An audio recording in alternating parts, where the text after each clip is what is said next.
Hello students, today we are discussing new topics of our chapter number 10 Mechanical Properties of Fluids। दोस्तों इस topic से पहले हम लोग पास कर लो एंड और भी फ्लूइड्स की कुछ प्रॉपर्टीज हम लोग डिस्कस कर चुके हैं प्रीवियस वीडियोस में। क्लियर? सो आज जो हमारा टॉपिक है वह pressure exerted by liquid column. This means कोई लिक्विड कॉलम किसी सरफेस पे कितना प्रेशर अप्लाई करता है। क्लियर ना? So for this let us consider a container of height h and area a. So the volume of the container is equals to area into height. This means ah. Clear? Now we know that the weight of the liquid is acts in downward direction. जो weight है वो हमेशा किधर apply होता है? Downward direction में. So weight of the liquid column is equals to weight किसके equal होता है बेटा? mass into acceleration due to gravity. This means mass into small g. And we know that mass is equals to density into volume. So mass is equals to density into volume into small g. And density of the liquid is rho and volume of the container is ah. So weight is equals to rho a g h. Equation number first. This is the weight. And we know that pressure is equals to force upon area or thrust upon area. And we know that in this condition the force is equals to mg or weight of the liquid. So pressure P is equals to weight upon area. Rho A g h upon capital. So A से cancel out होगा तो P is equals to rho g h. This is the pressure due to a liquid column. This means अगर आप किसी container की height h height तक किसी liquid को फिल करो और लिक्विड की जो डेंसिटी है वो रो के इक्वल हो, देन प्रेशर कितना अप्लाई होगा? प्रेशर किसके इक्वल अप्लाई होगा? रो जी एच के. Done. Now we want to measure the effect of gravity on fluid pressure. This means if gravity का फ्लूइड प्रेशर पे क्या इफेक्ट होता है. Clear? For this again let us consider a container in which we consider a cylindrical column of liquid. This means liquid का एक cylindrical column consider कर लेते हैं of height h and let P1 is the pressure on the top of the column and P2 is the pressure on the bottom of the column. P1 जो है वो downward direction में pressure है top पे और P2 जो है वो अपवर्ड डायरेक्शन में प्रेशर है बॉटम पे. क्लियर हो गया? अब इसका जो वेट है mg वो किधर वर्क करेगा? Downward direction. तो नेट फोर्स देख लेते हैं एक बार. डाउनवर्ड डायरेक्शन में टोटल कितना फोर्स है और अपवर्ड डायरेक्शन में. तो force due to liquid pressure at the top. Liquid pressure की वजह से जो फोर्स अप्लाई होता है प्रेशर टॉप पे वो किसके इक्वल होगा? Force F1 is equals to pressure P1 into area A. और डायरेक्शन क्या होगी बेटा? Downward. Next force due to liquid pressure at the bottom. Bottom पे क्या होगा? प्रेशर कितना है? P2. तो F2 is equals to P2 into A और डायरेक्शन बेटा upward. Done. Next weight of the liquid cylinder. ये जो लिक्विड सिलेंडर का वेट है ये भी किधर वर्क करेगा? डाउनवर्ड डायरेक्शन में. So weight is equals to mg. Again mass is equals to density into volume. तो weight is equals to rho A h g और इसकी डायरेक्शन किधर होगी? डाउनवर्ड डायरेक्शन में. डन. अब क्योंकि लिक्विड कॉलम बैलेंस में है, इक्विलिब्रियम में है, स्टेबल, तो स्टेबल होने के लिए जो नेट अपवर्ड फोर्स है वो नेट डाउनवर्ड फोर्स के क्या हो जाएगा? इक्वल हो जाएगा. This means P2A upward force is equals to net downward force. This means P1A plus weight of the liquid. This means rho A Hg. A को common लेके आप कैंसिल आउट करेंगे तो P2 is equals to P1 plus rho GH and P2 minus P1 is equals to rho GH. This excess pressure is known as Gauge pressure. ये जो pressure है ये हमका effect of gravity on fluid pressure calculate किया था Gauge ने, तो उसको बोलते हैं this is known as Gauge pressure. This pressure difference is known as Gauge pressure. I hope ये आपको क्लियर हुआ होगा. Next our topic is buoyancy. So what is the buoyancy? देखिए अगर आपके पास कोई लिक्विड कॉलम है या किसी कंटेनर के अंदर आपके पास कोई लिक्विड है और आप किसी भी ऑब्जेक्ट को उस लिक्विड के अंदर ऐसे डिप करते हैं तो लिक्विड के जो एटम्स हैं या हम कहें लिक्विड जो है ये इस ऑब्जेक्ट पे अपवर्ड डायरेक्शन में एक फोर्स अप्लाई करता है. ये जो फोर्स अप्लाई करता है अपवर्ड डायरेक्शन में ये किस लिए करता है? ये इसलिए करता है क्योंकि जब ये इस लिक्विड के अंदर जाएगा तो लिक्विड के मॉलिक्यूल्स को डिस्प्लेस कर देगा और वो जो मॉलिक्यूल्स डिस्प्लेस होंगे वो इस पे क्या करेंगे? अपवर्ड डायरेक्शन में फोर्स अप्लाई करेंगे. ठीक है? इस फोर्स को बोलते हैं अपथ्रस्ट. क्लियर? ये फोर्स होता है अपथ्रस्ट और इसको ही बोलते हैं buoyant force. Buoyant force. This force is known as upthrust और buoyant force and this phenomena is known as buoyancy. Clear? ये जो फिनोमेना है ये हमारी बुओयेंसी होती है. अब बुओयेंसी पे बेस्ड बहुत सारे जो हमारे फिनोमेना है जो हम डेली लाइफ में करते हैं वो बहुत सारी फिनोमेना है. इसके बाद हम लोग न्यू लेक्चर में डिस्कस करेंगे आर्किमिडीज प्रिंसिपल. वहां से आपको बुओयेंसी का कंसेप्ट और ज्यादा क्लियर हो जाएगा. Clear? Thank you so much.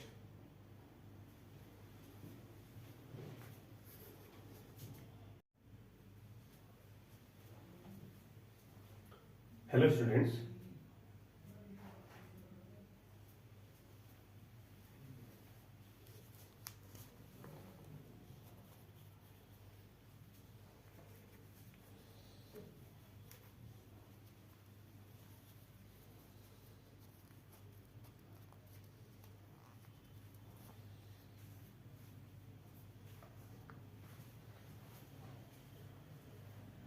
Hello students. Today we are discussing our new topic, Archimedes principle of chapter number 10, mechanical properties of fluids. Students, in our last videos we will discuss about buoyancy. What is the buoyancy? जब हम किसी object को किसी liquid के अंदर dip करते हैं तो लिक्विड उस ऑब्जेक्ट पे अपवर्ड डायरेक्शन में फोर्स अप्लाई करता है. Done. This phenomena is known as buoyancy and this force is known as buoyant force. Clear? And is also known as upthrust. So what is the Archimedes principle? Archimedes principal ने वो जो upthrust upward direction में apply होता है किसी object पे उसको explain किया है और उसके रिगार्डिंग एक स्टेटमेंट दिया है which is known as Archimedes principle. So first हम आर्किमिडीज प्रिंसिपल देखते हैं क्या है और उसके बाद हम उसको प्रूफ करते हैं. So the upward thrust due to a liquid on a immersed body. This means किसी भी लिक्विड की वजह से उसके अंदर इमर्ज होने वाली किसी भी बॉडी पे जो अपवर्ड थ्रस्ट अप्लाई होता है is equal to the weight of the liquid displaced by it. This means ये जो अपथ्रस्ट है ये किसके इक्वल होता है? जो लिक्विड डिस्प्लेस हुआ है उस ऑब्जेक्ट के डिप होने की वजह से उसके वेट के इक्वल होता है. तो सिंपली हम लोग इसको ऐसे शॉर्ट फॉर्म में इसको ऐसे लिख सकते हैं कि नोट्स के फॉर्म में simple upthrust is equals to weight of the displaced liquid. Displaced liquid. Done. यही तो बोला है अपथ्रस्ट किसके इक्वल होता है? Weight of the displaced liquid. Done. So अब इसको प्रूफ करते हैं. इसको प्रूफ करने के लिए हम कुछ चीजें कंसीडर करेंगे. जैसे let us consider the density of the liquid is equals to rho. Done. And height of object is equals to h. Clear. And area of object is equals to capital. Clear ना? अब हम एक diagram form कर लेते हैं उससे आपको clear हो जाएगा. सो हमने कंसीडर किया container. Let us consider a container in which a object of height h and area a dip. तो हाइट h और एरिया a के साथ एक इसको ऑब्जेक्ट को इसके अंदर क्या कर देते हैं बेटा? इस तरीके से इमर्ज कर देते हैं. Clear. Simple. This height is known as h and this area is a. Let the upper surface of the object from the free surface of the liquid is at a distance x. This means ये जो upper surface है ये वाली surface जो है ये liquid की free surface से कितने डिस्टेंस पे? x डिस्टेंस पे है. तो सिंपल जो लोअर सरफेस है वो कितने डिस्टेंस पे हो जाएगी? ये हो जाएगी total x plus h. Done. And density of the liquid is rho. Clear na? So first of all we calculate the pressure or force on the upper surface and then on the lower surface, and the area of this surface is a. This means area of the body is a. Clear.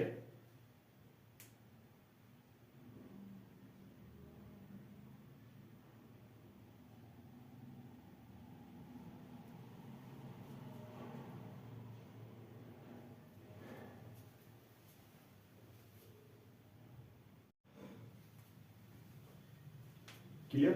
So let us consider this is our surface 1 and this is our surface 2.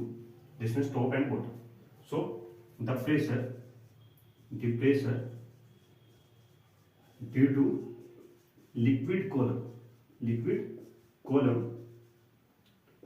on the top. ये top वाली जो surface है इस पे liquid column का pressure कितना होगा? P1 is equals to. अब लिक्विड की हाइट कितनी है यहाँ पे? x.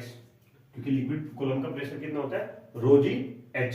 अब यहाँ पे h की जगह हम तो लोग क्या लेके चलेंगे? x. क्योंकि हाइट कितनी है इस सरफेस के ऊपर? हाइट कितनी है लिक्विड की? x है. तो x into rho into g. Equation number first. So the force किसके इक्वल होगा? Pressure into area. तो force F1 is equals to P1 into A. This means F1 is equals to X rho G into A. Done. This is our force F1 on the top of the object. Now we calculate same force on the bottom. So pressure on the bottom, on the bottom of the body. तो body की जो bottom surface है उस पर pressure किसके equal हो जाएगा, वो होगा P2 is equals to x plus h into rho g. अब x प्लस एच किस लिए कंसिडर किया, क्योंकि ये जो बॉटम वाली सरफेस है इसके ऊपर लिक्विड कॉलम की जो हाइट है वो x प्लस एच के इक्वल है। तो P2 is equals to x plus h rho g. Clear. And force, so force on the bottom, force on the bottom F2 is equals to P2 into area A, और F2 is equals to P2 means x plus h rho g into. Done. This is equation number second, and this is equation number third, and this is equation number 4. Now we can see that force F2 is greater than force F1. This means force on bottom surface F2 is greater than force on upper surface F1. So upward direction में एक resultant force आएगा, और वो जो upward direction में resultant force आता है उसको हम क्या बोलते हैं, अपथ्रस्ट। तो हम इसको नोट करते हैं। As we know that the force F2 greater than F1, so a resultant upward force x on the body, x on the body, because F2 greater than F1, तो जो रिजल्टेंट फोर्स आएगा वो upward direction में आएगा। Clear. And this upward direction, ये जो force apply होता है अपवर्ड डायरेक्शन में, known as upthrust, which is known as upthrust. Done. चलिए अब इस अपथ्रस्ट की और रिजल्टेंट फोर्स की वैल्यू को कैलकुलेट कर देते हैं। तो रिजल्टेंट फोर्स की जो वैल्यू है अपथ्रस्ट, वो किसकी इक्वल होगी, upthrust is equals to F2 minus F1। What is the value of F2, x plus h rho g A and minus x rho g A. Done. This means x rho g A plus h rho g A minus x rho g A. Positive negative ये एक दूसरे को cancel out करेंगे, तो upthrust किसके equal आएगा, upthrust is equals to rho g A h. Done. Rho g A h. Clear ना। अभी हमने प्रूफ कर दिया आर्किमिडीज प्रिंसिपल। कैसे, आप कहेंगे सर कैसे, देखो upthrust is equals to rho g h A, and we know that area into height, area into height is equals to volume, area into height is equals to volume, and volume into density, volume into density is equals to mass, volume into density is equals to mass. So this is the mg, where m is equals to rho a h is the mass of the displaced liquid. This means upthrust is equals to the weight of the displaced liquid. This means upthrust is equals to mg. Done. I hope आपको ये lecture clear हुआ होगा, और Archimedes principal एक most important principal है, और उसको कैसे हमने यूज किया और कैसे प्रूफ किया ये भी आपको वेरी सिंपल है। क्लियर ना। Thank you so much.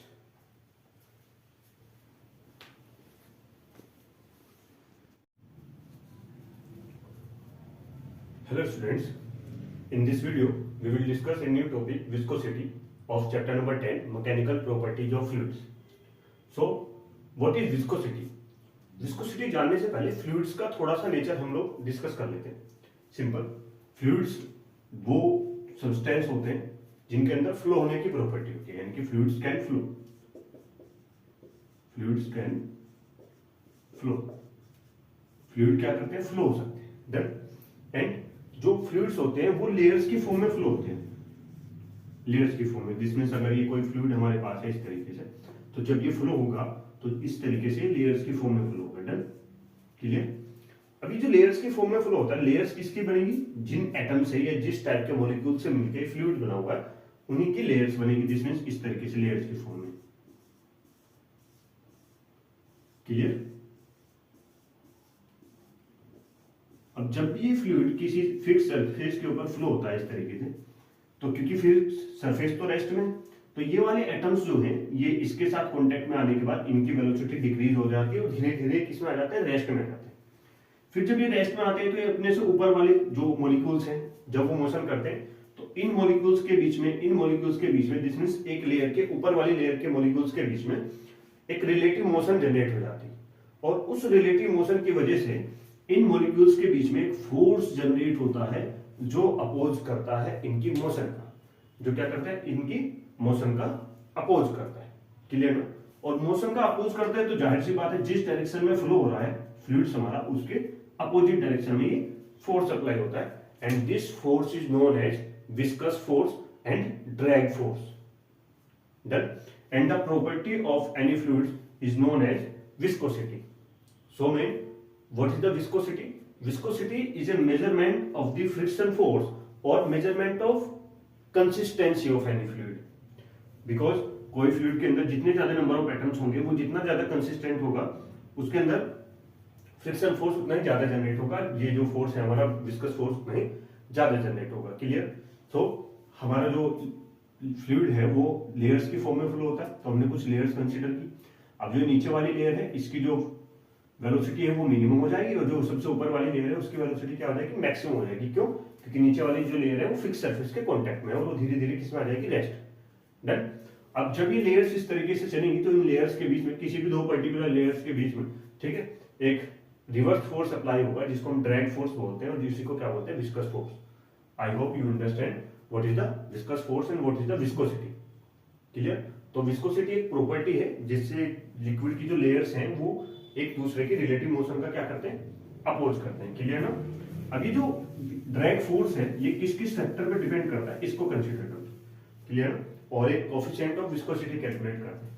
तो हमने क्या किया, एक फिक्स सरफेस और एक फ्लूइड जो है उसकी दो लेयर्स को हमने कंसीडर किया, layer A and layer B, या लेयर, आप इसको सरफेस एरिया कंसीडर कीजिए, first and second, clear.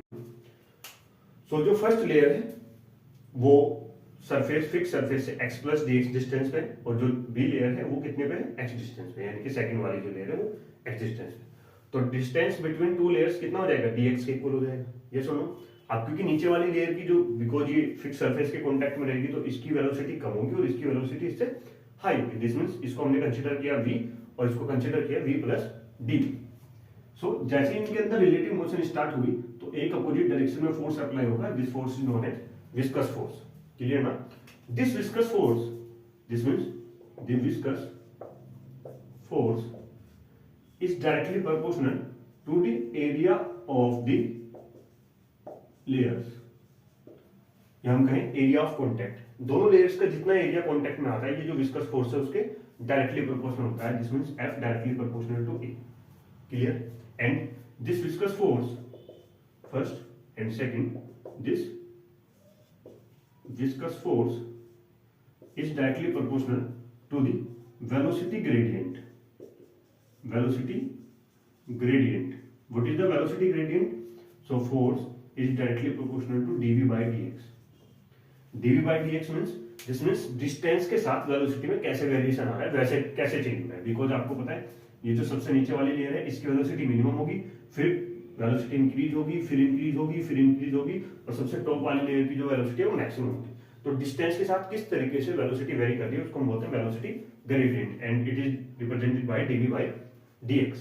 So from equation first and equation second, f directly proportional to a dv by dx, and we can write f is equals to minus eta. We take a proportionality coefficient eta which is known as coefficient of viscosity, a dv by dx, clear, done.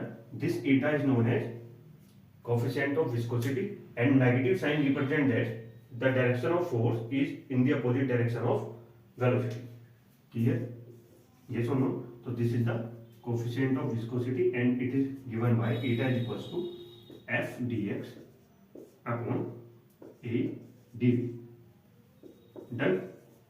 Thank you so much.